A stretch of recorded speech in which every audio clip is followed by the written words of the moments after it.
예, 이제 완전히 봄이 왔나 싶었는데 꽃샘 추위가 와가지고 다시 겨울이 오는 듯한 그런 추운 날씨입니다.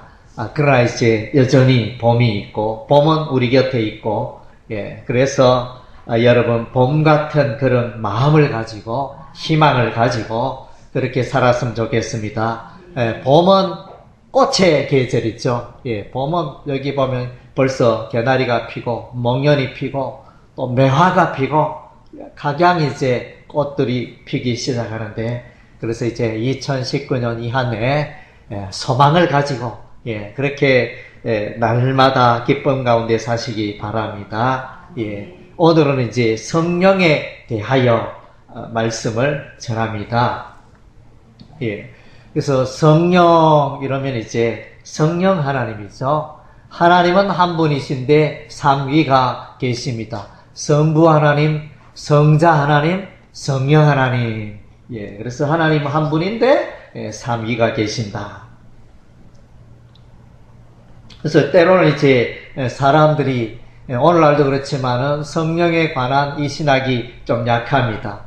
그래서 이 성령에 대해서 오해를 하고 그냥 기분 좋을 때 잠깐 우리의 삶을 도와주는 그런 어떤 영향력으로 그렇게 생각하고, 내가 어떻게 기도를 열심히 하면 내 마음속에 일어나는 어떤 기운 정도 이렇게 생각할 때도 있었습니다. 그렇게 생각하는 사람도 있습니다.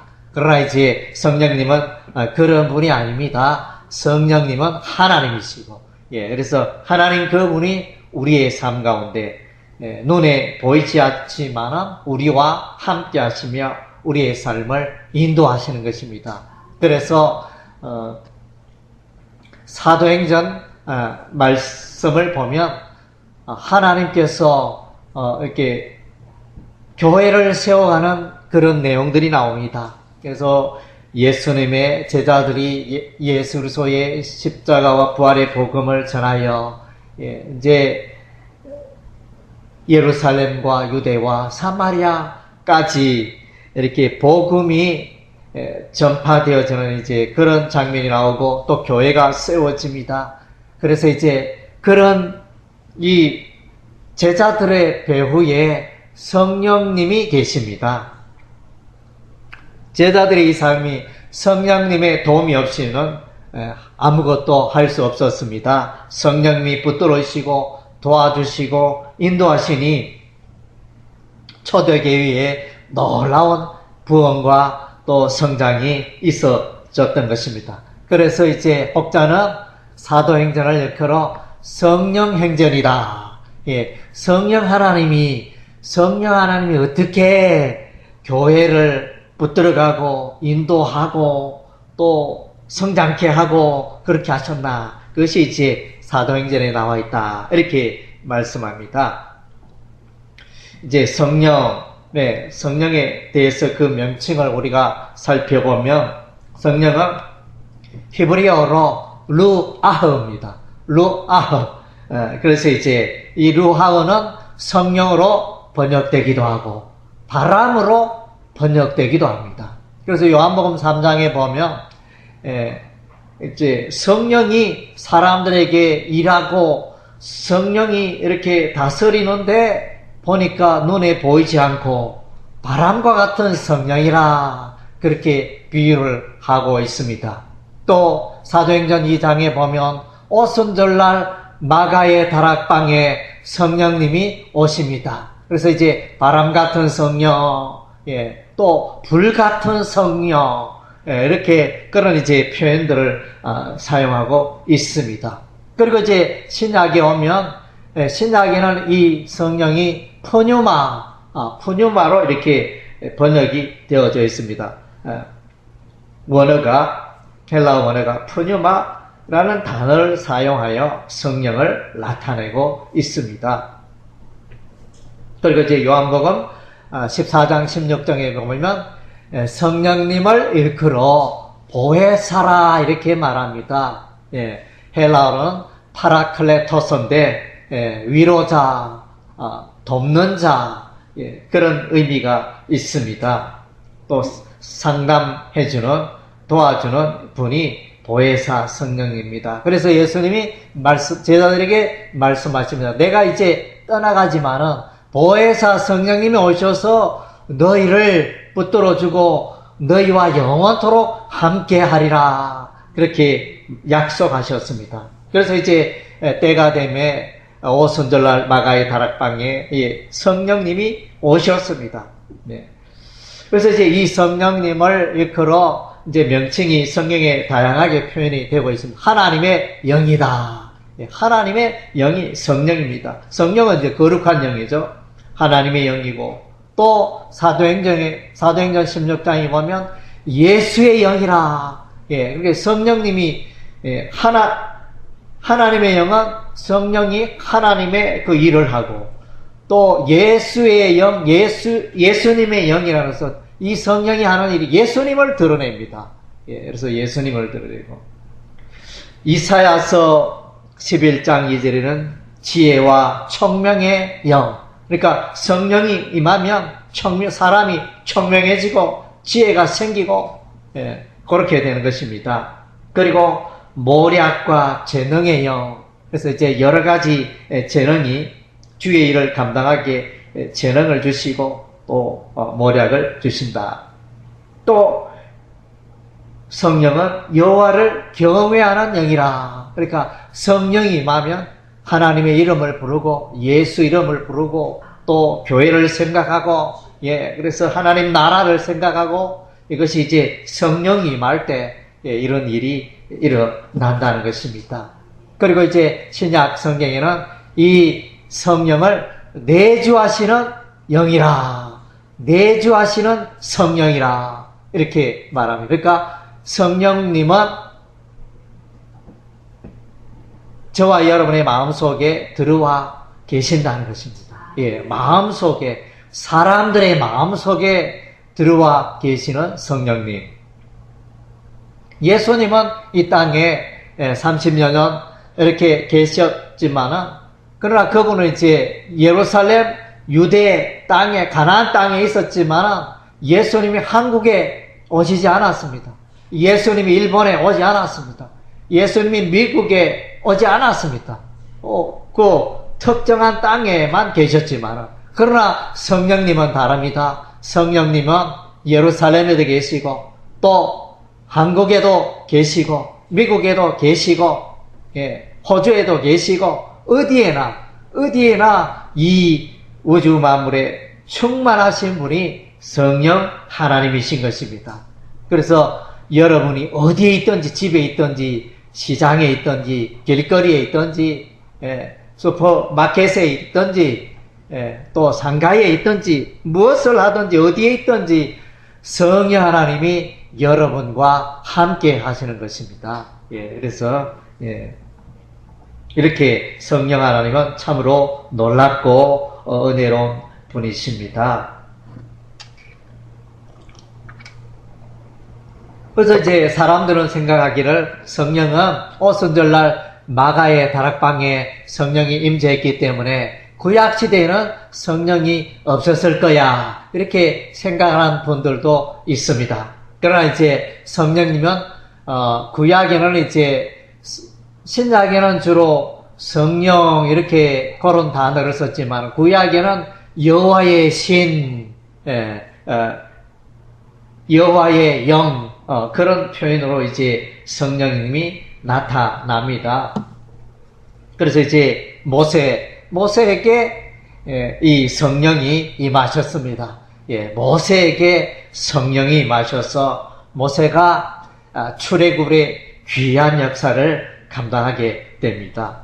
그리고 이제 여호수아에게도 모세가 그의 후계자 여호수아에게 안수를 하니 하나님의 영이, 성령이 충만했다 그랬습니다. 그래서 이제 여호수아는 성령의 인도하심을 따라 요단강을 건너고 여리고를, 그래 가나안 땅을 정복하고 그렇게 귀한 일을 감당합니다. 그리고 이제 사사 기도온 있지 않습니까? 기도온에게도 하나님의 영이 임하였습니다. 하나님의 영이 임하기 전에, 성령이 임하기 전에 기도원은 약한 자였고, 기도원은 초라한 자였고, 그래서 우리 가문은 너무나 미약합니다. 이렇게 나는 무능력하고 또 존재감도 없는데 내가 하나님께 어떻게 쓰임 받겠습니까? 그러나 이제 이 약하고 초라하고 보잘것없는 이 기도원을 하나님이 부르시고 또 그에게 기도원에게 성령이 임하시니까 이 기도원의 300 용사와 더불어 이스라엘을 침략하였던 많은 연합군들을 물리치는 이런 이제 놀라운 일을 하게 됩니다. 그리고 이제 성경에서 가장 힘이 센 사람 누구죠? 삼손. 사사 삼손이죠. 이 삼손은 힘이 얼마나 센지 길을 가다가 사자를 만났는데 사자와 싸워가지고 사자를 갈겨가기 찢을 정도로 사자가 얼마나 힘이 셉니까? 힘이 센데 그 힘센 사자를 막 이렇게 붙어가지고 찢어버릴 정도로 힘이 엄청나 사자보다 힘이 더 센 삼손이었습니다. 어떻게 그렇게 힘이 셀까요? 삼손에게 하나님의 영 성령이 임하니까 놀라운 일이 일어났잖아요. 그래서 성령이 임할 때 참으로 놀라운 일이 나타납니다. 그리고 이제 다윗에게도 하나님의 그 성령이 임하였습니다. 그래서 다윗은 하나님의 마음을 기쁘게 하고 또 이제 다윗이 가는 곳마다 하나님께서 이기게 하시고 승승장구하는 이제 그런 인생을 살게 됩니다. 그리고 이제 선지자 가운데 엘리야 선지자, 엘리사 선지자 두 선지자에 되고 하나님의 영이 그들에게 충만하여 우상 숭배하는 이스라엘 땅에 우상을 섬기고 살아가는 그들에게 회개의 메시지를 던졌던 것입니다.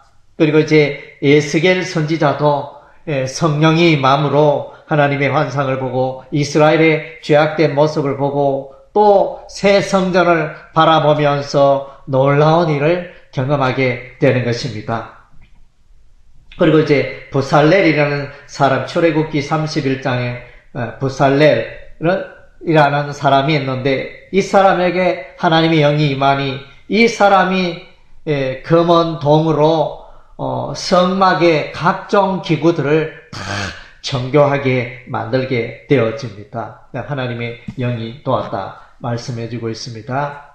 그래서 이제 성령에 오시면 구약 성경에 이미 예언되어 있습니다. 요엘서 2장에 보면 요엘 선지자가 예언하기를 백성들아 하나님의 영 성령이 오시는데 그분이 만민에게 임한다. 만민에게 여종이나 남종이나 하나님의 형상대로 지원받은 모든 백성들에게 임한다. 구약시대는 이제 특별히 제사장이나 선지자나 왕에게 성령의 그 임재와 기름 부음의 그 역사가 있었지. 특별한 사명을 띠고 살아가는 자들에게 성령이 오셨습니다. 그러나 이제 신약 시대에는 오셔서 모든 사람들에게 예수를 자신의 죄를 회개하고 예수 믿는 모든 사람들에게 성령이 오셨습니다. 그래서 저와 여러분에게 성령이 이미 오셨습니다. 진실로 자신의 죄를 회개하고 예수 믿는 자에게는 벌써 성령이 오신 것입니다. 그래서 이제 주일이 되면 여러분이 빠지지 않고 이렇게 교회로 나와서 또 예배에 함께하는 것은 성령께서 또 다스리고 있고 인도하시고 그런 역사가 있기 때문에 여러분이 이 주일이 되어서 또 예배당으로 이렇게 달려오는 것입니다. 이게 성령의 역사인 줄 믿습니다. 그래서 성령이 임하면 어떤 일이 생기느냐? 자녀가 장래의 일을 예언한다 그랬습니다. 장래의 일을 예언. 꼬마들은, 어린아이들은 장래의 일을 잘 모릅니다. 그냥 하루하루 먹고 마시고 먹고 자고 이렇게 생활하는 눈앞의 것에만 관심이 있지 장래의 일을 알 수 없지만 성령이 임하니까 그 어린아이들도 미래에 장래에 나타날 일도 예언하는 역사가 일어납니다. 그리고 이제 늙은이가 꿈을 꿉니다. 예, 연세가 70이 되고 80이 되면 꿈을 꿉니까? 안 꿉니까? 예, 보통 사람들은 꿈을 안 꾸죠. 아이고, 이 나이에 내가 뭘 하겠노?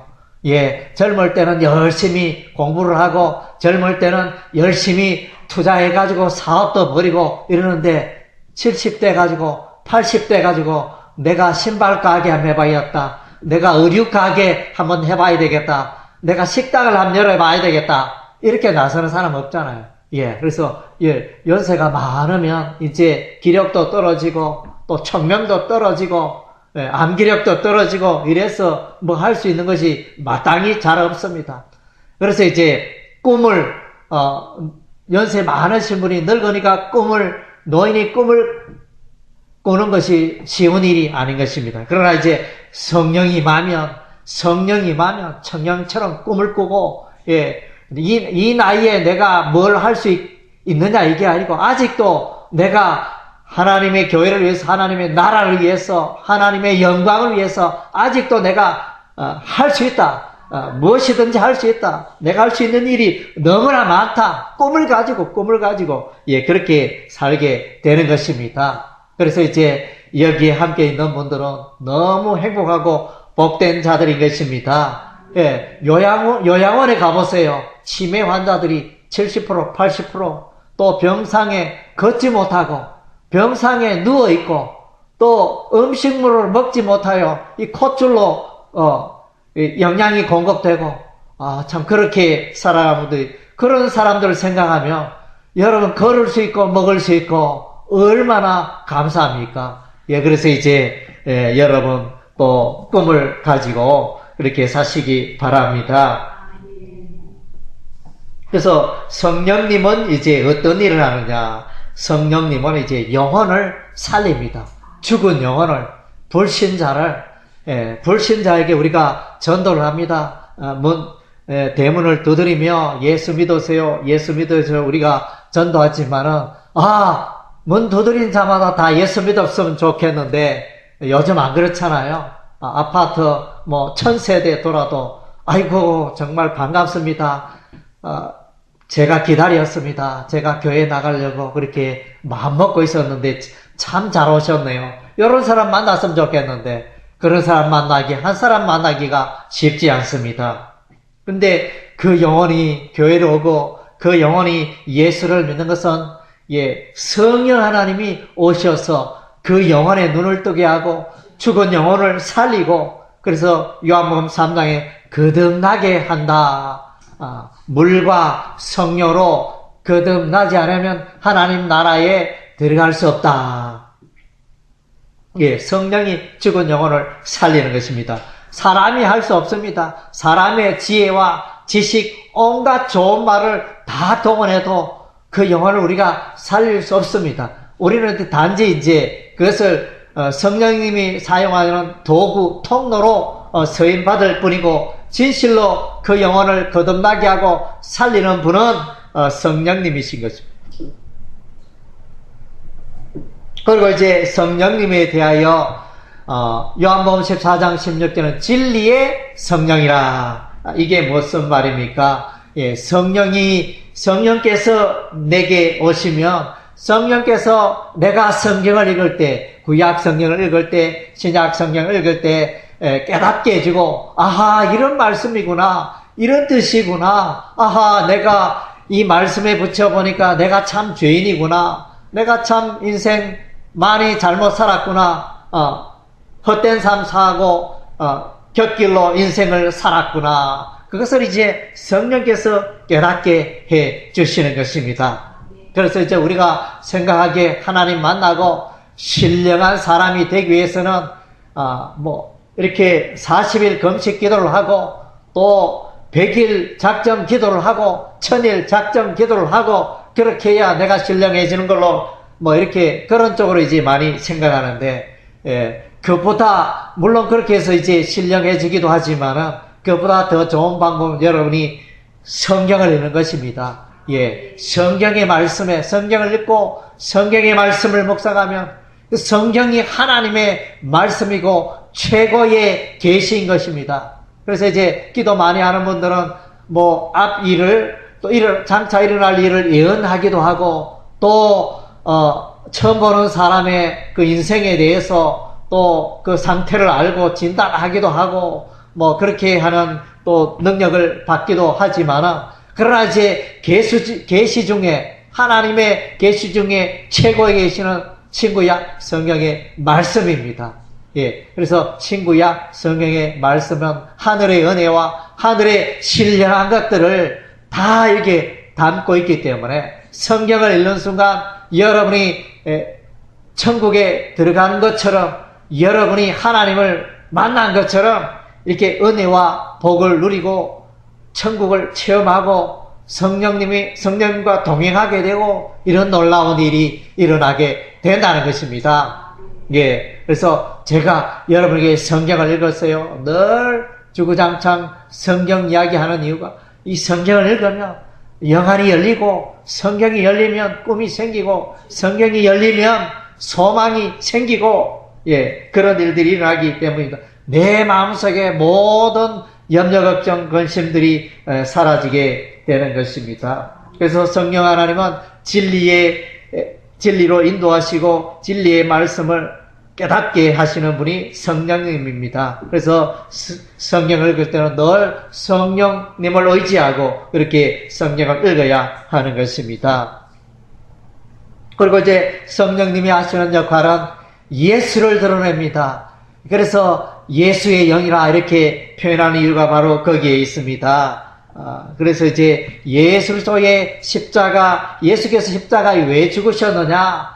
온 세상 사람들의 죄를 위하여 죽으셨다.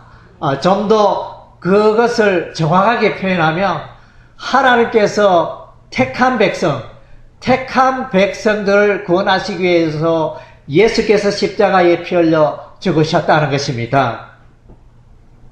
그래서 예수님이 세상 모든 사람들의 죄를 짊어지고 죽으셨던 세상 모든 사람들이 다 구원받아야 되지 않느냐. 그러나 이제 세상 모든 사람들이 다 구원받는 것은 아닙니다. 예, 소수가 이렇게 구원받게 되는데 그것은 이제 하나님의 만세전에 창세전에 택한 백성, 예, 하나님께서 부르시고 택한 백성만이 구원에 참여하게 된다는 것입니다. 그래서 택한 백성을 성령께서 거듭나게 하시는 것입니다. 하나님의 백성 되게 하시는 것입니다. 그래서 이제 불신자들에게 예수를 전가할 때 성령님이 그 예수소의 십자가 사건을 깨닫게 하고 예수소의 죽은 자가 다시 살아나는 것, 죽은 자가 살아나는 거 여러분 보셨습니까? 여러분 장례식에 많이 가봤잖아요. 장례식을 이렇게 치르고 있는데 갑자기 죽은 사람이 뻘떡 일어났다. 그런 이야기 들어본 적 있습니까? 그런 일이 있을 수가 없잖아요. 그런데 저와 여러분은 죽은 자가 살아남을 믿고 있잖아요. 예. 예수님이 죽었다가 무덤 속에 3일 동안 있었는데 다시 살아난 거 우리 다 믿고 있잖아요. 예. 우리가 한 번도 경험한 적이 없고 한 번도 본 적이 없지만 신기하게 예수님의 부활의 사건을 의심하는 사람은 예수 믿는 사람 중에 아무도 없다는 거예요. 그거 누가 하셨습니까? 누가 하셨습니까? 성령님이 임재하니까 그것이 다 믿어진다는 거예요. 예. 구약의 천지 창조의 사건, 하나님이 우주 만물을 창조했을 때 내가 거기에 있지 않았지만 그것이 그대로 믿어집니다. 이스라엘 백성들이 홍해 바다가 갈라져서 마른 땅과 같이 건너게 된 것, 내가 그 눈으로 본 것은 아니지만 그것을 그대로 믿습니다.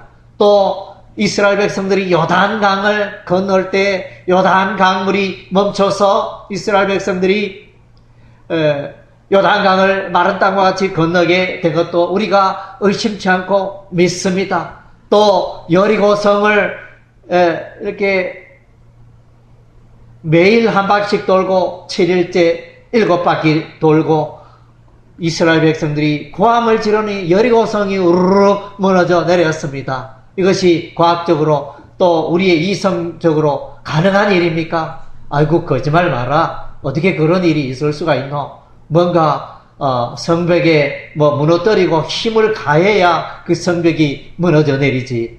고함 한번 쳤다고 해서 그 여리고성이 어떻게 무너져 내리느냐. 이렇게 그는 너무나 모든 사람들이 그렇게 생각하지만은 예수 믿는 사람들은 다 그것을 받아들입니다. 이상하다. 이거 하나님 거짓말 하고 있는데 왜 이럴까? 이렇게 의심하는 사람 아무도 없습니다. 그대로 다 믿게 되죠. 이런 일들을 이런 일이 어떻게 가능하느냐? 예, 성령 하나님의 영이 우리의 삶을 다스리셔서 임재하셔서 그런 일이 가능하게 하시는 것입니다.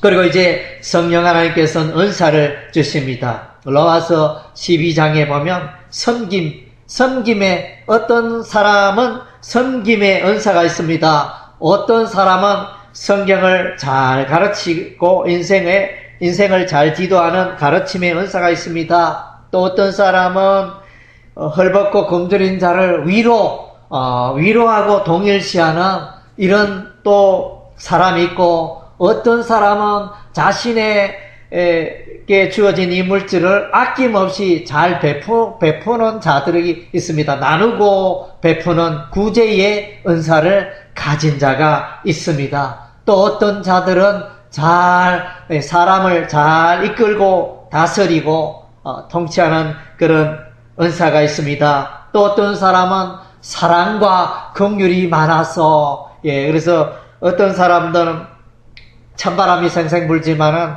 어떤 사람은 사랑이 넘쳐서 모든 사람들에게 기쁨을 안겨주고 모든 사람들이 좋아하는 그런 사람도 있습니다. 이것은 다 성령께서 주시는 은사인 것입니다.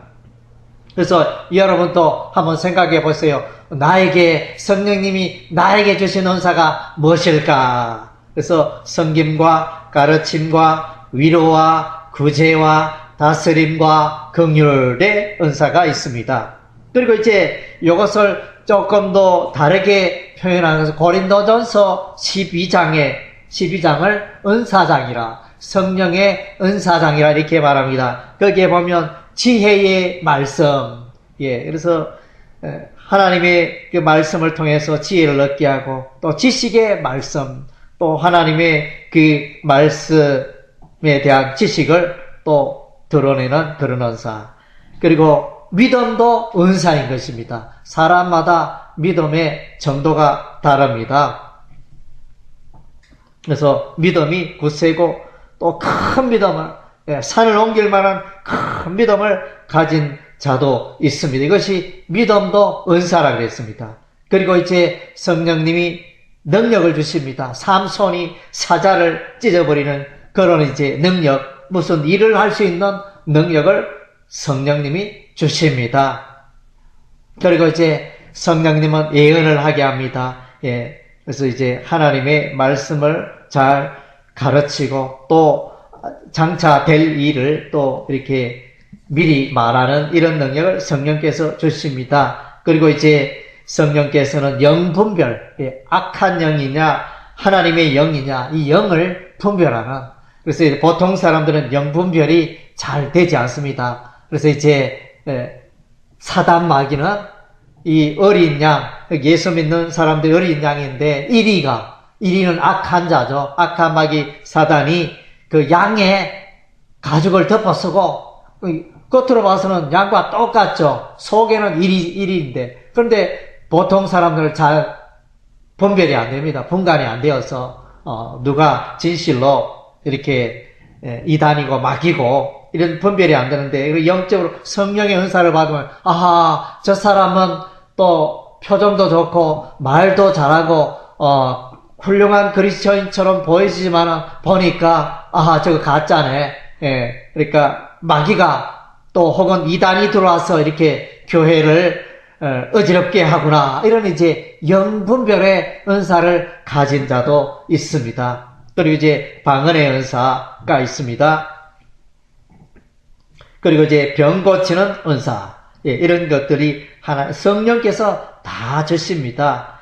지혜의 말씀의 은사, 지식의 말씀의 은사, 믿음의 은사, 능력의 은사, 예언의 은사, 영분별의 은사, 방언의 은사, 병 고치는 은사, 이런 이제 은사들을 주셔서 하나님의 교회를 세우고 하나님께 영광을 돌리고, 예, 하나님의 교회를 세우고, 예, 예수 그리스도의 복음을 전파하고, 예, 이런 일에 쓰임 받으라고 하나님께서 우리에게 은사를 주셨습니다. 예, 그래서 선물로 값없이 우리에게 주신 것입니다. 그래서 여러분 각자에는 다 다양한 그 은사가 분명히 있습니다. 조금 뚜렷한 분도 있는가 하면 조금 희미한 분도 있는데, 내게 은사가 무엇일까? 성령님 내게 주신 은사가 무엇일까? 그것을 발견하고, 기도하면서 발견하고, 그래서 그 은사를 활용하여 주께 영광 돌리고 하나님의 교회를 세우는 여러분 되시기를 바랍니다. 예, 성령의 하시는 이제 영적으로 거듭나게 하십니다. 새 생명을 주시는 것입니다. 그래서 이제 아직까지 나는 이제 영적으로 거듭나지 않았다 여겨지는 분들은 기도하여 성령님을 마음속에 모시기 바랍니다. 예, 성령이 들어와야 구원받습니다. 우리가 이제 물세례를 베풀고 이렇게 하지만 그 물세례가 그 영혼 천국 가게 하는 것 아닙니다. 이 사람은 우리가 보니 하나님의 자녀인 것 같다, 자녀가 맞다 이렇게 확신이 들어서 물세례를 주는 거지, 그 물세례 때문에 구원받고 천국 가는 것은 아니라는 거죠. 그러니까 무슨 세례 받아야 됩니까? 성령 세례. 예, 하나님의 영, 또 이 성령 세례를 성령의 인침이라, 너는 내 것이라 이러면 하나님께서 하나님의 도장을 악적습니다. 그래서 이 성령의 내주하심이고 내 안에 들어오신 성령님은 영원토록 나와 함께 하십니다. 내가 죄를 짓던, 내 삶이 실수를 하든 넘어지든 죄 가운데 넘어지든 여전히 이제 성령님은 떠나지 않고 나와 함께 하십니다. 그래서 이제 여러분이 더 하나님 안에서 열매 맺는 삶과 또 풍성한 삶을 살기 위해서는 성령의 충만을 받아야 되는 것입니다. 에베소서 5장에 술 취하지 말고 성령의 충만을 받으라. 그래서 성령의 충만을 어떻게 받습니까? 통상은 이제 말씀과 기도로, 예, 여러분이 성경을 읽고 성경 말씀이 여러분의 마음속에 풍성히 거하면 성령께서 일하기 시작합니다. 예, 성령께서 말씀이 없으면 성령이 일할 수가 없습니다. 맨날 드라마 이야기, TV 이야기, 돈 버는 이야기, 연예인 이야기, 이런 것, 정치 이야기, 문화 이야기, 이런 것들로 세상 이야기로 가득 차면 성령이 일할 수 없어요. 반면에 내가 모세 이야기, 엘리야 이야기, 또 사도 바울의 이야기, 이런 이제 성경의 그 말씀으로 가득 채워져 있으면 성령님이 넘치게 일하기 시작합니다. 그래서 에베소서 5장 말씀에 성령의 검곧 하나님의 말씀을 가져라.